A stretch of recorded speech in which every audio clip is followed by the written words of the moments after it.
Can you add music on your Instagram post from your laptop? Hello guys, this is Atticus and welcome back to another tutorial video.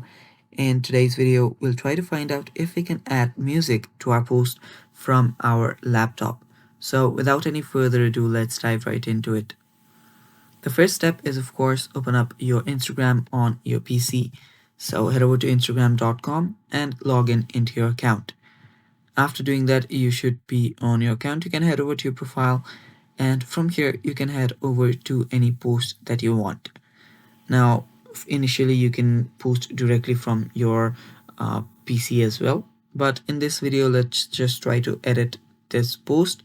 So if I tap on the edit option, I will get an option to just say different stuff. I can add location, add collaborator, accessibility, but not my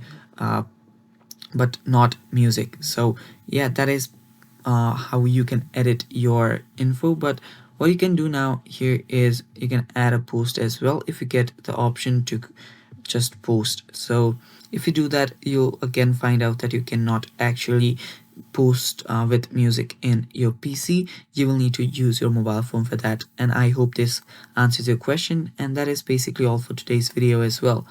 Thanks for watching guys, stay tuned for more, and bye bye.